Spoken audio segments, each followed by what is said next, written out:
to thank you, Cade, for taking the time to talk. And I want to start asking about the title behind your upcoming album, Bigger Story, and what that means to you and how that influenced your cover art as well.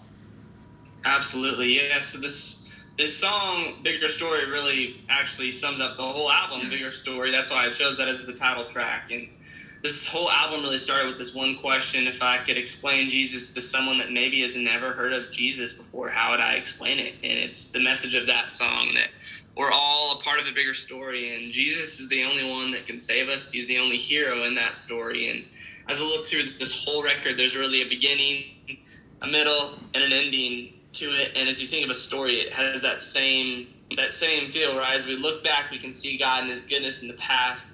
As we look in the very present moment, we can see God right here, right now. And as we look ahead, we can see God moving in ways we could have never even imagined. And so that's really the basis behind this whole record. And I love the cover art, how it turned out. I'm so excited about it. I think it really points to that bigger story of my confidence can be found in Jesus. And I'm so excited. So that's great. So you mentioned that the song Bigger Story kind of summarizes the whole album. Did that song come first? Is that what kind of led you to the vision for the album, or when did you first have that vision? No, it's funny, actually. That song was one of the last few songs that I wrote for the album. And as we were trying to figure out what are we going to call this album, I just really felt like Bigger Story was it. I felt like as my debut album, I've seen God in my story, and I want to spur people on to ask them to invite God into their stories. And so really excited that this is going to be out there. That's awesome. So you did mention it's your debut album. I'm wondering, what were some of your largest expectations or things going into this process of creating this album from the start, and where those were met? Where were some of your biggest surprises as you created this? Yeah, that's a great question. It's funny you said that because a lot of these songs are written from quite a while ago, some of them 3 years ago as I was still an independent artist. I was just trying to write songs that God put on my heart. And the song Provider that is actually on this record, that was my first debut radio single, was the song that Jada Marcus from Red Street Records, head of Rascal Flatts, heard. And he said, hey, I want to take a meeting with this kid. And that's what spurred it on. And there were a couple other songs that they heard that were already completed at the time that we knew needed to be a part of this record. So it's really cool just to see how God can work in those moments and the setup for really what it is today. Absolutely. So you've pre-released some of the tracks, as you mentioned. Some of them have been out and you've been working on for years. What hasn't been released, what are you most excited to get out there? That's a really hard question for me. Every song is really special on this record. And every day a new song kind of hits me in a new different way, if I'm going to be honest. I think lately a song that I've really been enjoying is the song Never Too Late. And it's really been a reminder for me, and I know it will be for other people, that it's never too late for grace. It's never too late for Jesus. I think a lot of people can really feel that same way, that maybe sometimes they look in the mirror and they wonder, God, can you still use me? And yes, he can. Yes, he can, and he will continue to do that. And so I'm excited about the message of that song reaching people. Absolutely. How are you looking to define success for this collection of songs? That is a great question.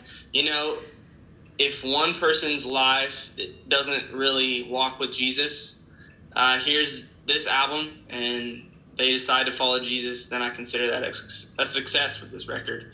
And I know there's already been story after story of how these songs that have already been out are reaching people, and I know that God's going to do so much more with it than I could ever imagine. And it's very exciting for me to be able to put out a project that's so close to my heart, that's been speaking to me this past year. And so I'm super excited for people to really cling on to this message themselves. Absolutely. And the other thing, so I think it's with the Newsboys and Mandisa and We Are Messengers that you're going to be heading out on tour later this year. What does that look like from a preparation standpoint for you, and what are you most excited about for those nights? Yes, I'm so honored to be a part of that tour. And really, I think I started touring when I was sophomore in high school. And so when I look at those moments, God's been prepping me for quite a while now for seasons like this, and I'm ready to just be a part of that tour, and so excited and honored that I get to share the stage with artists that I've grown up listening to and have been impacted by over the years. Absolutely. What are you currently drawing inspiration from, either spiritually or musically, for yourself? Yeah, that's a great question. Honestly, lately, a lot of my inspiration, spiritually and musically, has just been in my community here in Nashville. I'm so fortunate to have some amazing people here that help me choose Jesus every single day and spur me on in so many different ways. And I've seen a lot of growth in that, and I'm super, super thankful for that. And people that really hold me accountable and inspire me at the same time to write music and to spur other people to Jesus every day. That's great. So I know that you had the contest for the music video previously, Yeah. and you frequently put out lyric videos and music videos for your music. Do you have any plans in mind for some of the songs that you haven't yet done that for on this album?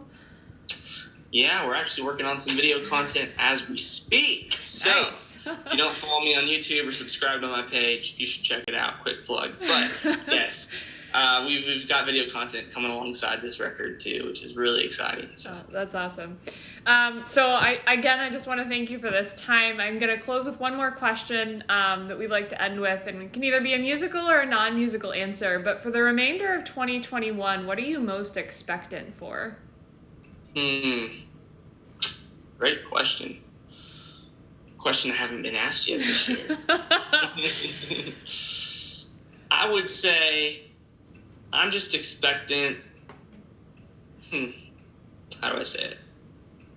I'm just expectant to just see the continued impact that the music that I'm making can have on people's lives.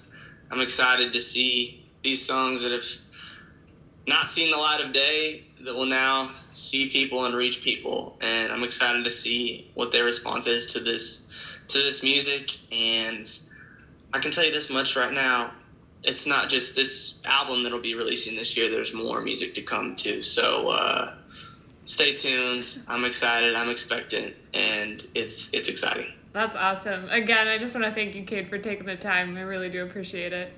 Oh, thank you for just being so kind and supporting all that I do throughout the years.